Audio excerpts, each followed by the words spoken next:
All right, everybody. We're back again with another episode. This time, I know that some of y'all might have been wondering what I thought about the whole Tory Lanez situation.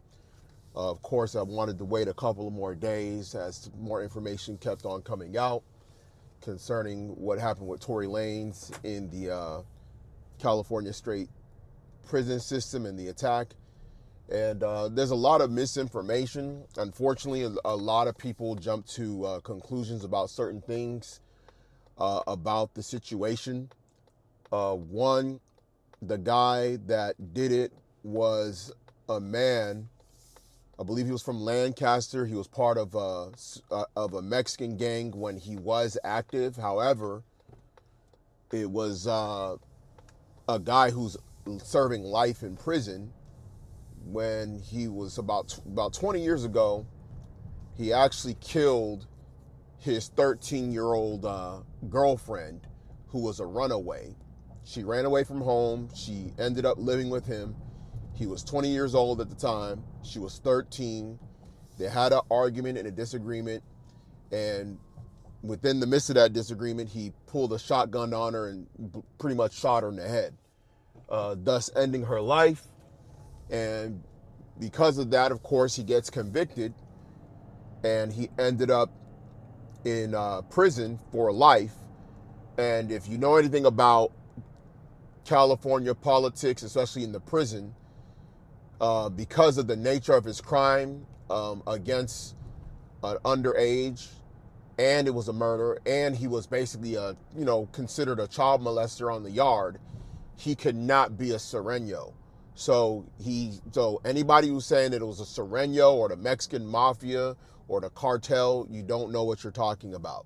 Okay, I have relatives from Cali, okay, real gangbangers from South Central LA. I know a lot about the gang politics there. And so it wasn't no cartel hit. It wasn't no hit by the Mexican mafia. And he wasn't doing it on the behalf of other Southsiders or Serenos. That particular prison is a SNY yard, which means special needs yard. It's a place where certain people that either drop out of their respective prison gangs or are seeking a level of protective custody, or they might have some kind of an ailment that doesn't allow them to be on the general population.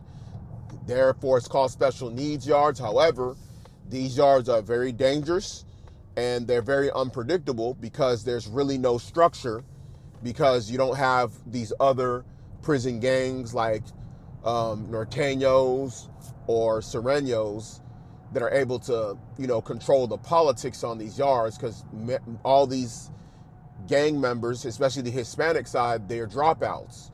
They're not part of the Norteños. They're not part of the Serenos. So they're kind of rogue prison gangs. Therefore, this guy that stabbed Tory can just do it because he feels like it. He could do it because he envies him. Or, even though he's serving life, he can be given an order to make a hit on the behalf of somebody else, which people speculate that it could be Rock Nation or somebody within that circle that could have sent a hit out on him, in part because there was a discussion made a week prior with the representatives of Megan Thee Stallion about the new information that came out concerning Kelsey's bodyguard, who was present at the time of the alleged shooting in which Tory Lanez was convicted of. And in this particular statement that was made by the bodyguard, who was one of the witnesses, who was not, for whatever reason, he was not able to make it to the case, and therefore his testimony was never heard. He made a statement saying that Kelsey was the one that had the gun, fired the shots, and Tory came and knocked the gun away from her, which I think when that happened, it let off a couple of more shots after the fact. But essentially, Tory Lanez did not have the gun in his hand, which is the reason why the DNA evidence was inconclusive at trial. It was unknown evidence. Now, as you know, if you've kept up with the trial, Kelsey was given immunity. So therefore, Kelsey, even if this is overturned, Kelsey will never be charged for the shooting of, Megan Thee Stallion. So we actually had talked about it a few years back on, basically my main channel, which is basically the Church of Yahweh Bashim Yahushai. Talked about it with a former brother. And, we talked about the particular situation at the time because I think that was around the time the verdict had came out and he was found guilty. And, California, it will come down to like pretty much the Attorney General's office and Governor Newsom. If they want to overturn it, they can decide to keep him in there for whatever reason. And so right now, at the end of the day, you have an innocent man that's locked up who almost lost his life, got stabbed 14 times by a freaking lunatic who is a freaking, a violator of, of a what would be under the law, a child who was a runaway, who he killed. And for whatever reason, you have these so-called black women, the Jezebel witch coven, as I call them. They celebrated when they heard the news of his stabbing. And this guy is innocent according to a witness that was at the scene. Why would Kelsey need immunity? Why did Megan Thee Stallion lie multiple times? She lied in the Gayle King interview. She lied all over the internet. She claimed that she was shot by Tory Lanez. She told other people. She went on Instagram. She told people he did it. Kelsey got immunity, and she was the one that did the shooting. And this man is in jail for a crime that he didn't commit. But this is America. This is what happens to so-called black men. And like I said before, and I'll say it again, if you guys, you guys that listen to guys like the likes of Dr. Umar Johnson, you believe these black women have your best interests at heart, you're kidding yourself. You don't understand how the society is set up. You don't understand how your own women are weaponized against you more than any other woman in this country. And, when you go into this situation, we have to assess really the mentality behind guys like Tory Lanez, because he put himself in that situation when he didn't need to. Like I said before, Tory Lanez was dirty macking. These guys out here, y'all want to be in a polygamous relationships, you want to be playboys, you want to have multiple women, but these guys are not honest. Y'all are scared to tell the woman what you're trying to do. And again, I follow what the Bible says. It's okay to have multiple wives. Both my grandfathers had 5 wives, and they weren't Muslim, by the way. Okay? So I come from a family where men was practicing polygamy. My mom's younger brother had 4 wives. So I'm speaking to somebody that's coming from that. No Islam involved either. Okay? They were so-called Christians, and they still practice it. How about that? Okay? My uncle was doing that in the 80s. How about that? Okay? So when I'm talking about a man walking in who he really is and being authentic to himself and being authentic to others as he presents himself, he wouldn't have had this situation. Now, at the end of the day, Tory Lanez is an entertainer. He's extremely talented. Okay? As someone who really doesn't like listening to much music that's coming out of the U.S., especially this day and age, compared to like your old school, your super duper old school era, which was a lot more cleaner, a lot more friendly, pleasing to the ears, better for your family, better for, if you have a wife, the kind of stuff you listen to if you have a wife. Tory Lanez, from a talent perspective, is probably the most talented male artist, out of North America, I would say. And he had a lot of legal problems.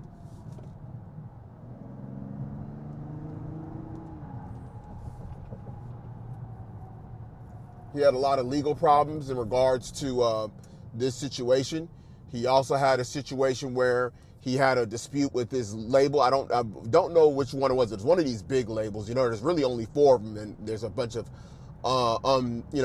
subsidiaries, I guess you could say. And Tory Lanez tried to go the independent route. And, you know, of course, as you know, in the music industry, they don't like when you go independent. They don't like when you figure out how to break the code to make more money for yourself and to circumvent the label. And, you know, there was a lot of speculation that he would eventually get set up in some way or somehow. As you recall, during COVID, he had the quarantine radio, okay? And this quarantine radio movement was very big. He blew up. He ended up with over 10 million followers in a short period of time. And it kind of propelled him into that more as a stronger independent artist when he left the major label. And, you know, he dropped some pretty good projects from a critically acclaimed standpoint, or really from people that are really into music and know music and understand what quality music is. He made some very good albums, particularly, I believe it was called Alone at the Prom, which is basically an 80s album, a retro album, which was one of the better albums that came out in the last few years from a perspective of, you know, artistry, right? So Tory Lanez, if he were to get out, there's no doubt about it that he would be like a top 5 male artist, you know, because of the fact that he has the talent, he has the drive, he has the creativity, and he has the fan base. He has a core fan base of men and women. And he has a large female fan base. A lot of women don't even believe that he did this. Like, a lot of women want him free, you know? And this is one of the interesting things, especially in this society we're in that's super infused with feminism, to see a man have such a huge female fan base.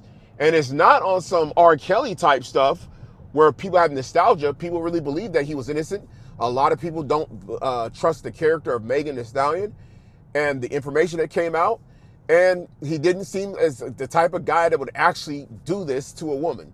I mean, I could see him trying to be tough towards a man because, you know, he's had some skirmishes with various artists, as you've known. You can look up the history. I'm not going to go into it. But Tory Lanez, it's going to be interesting to see what happens with this situation.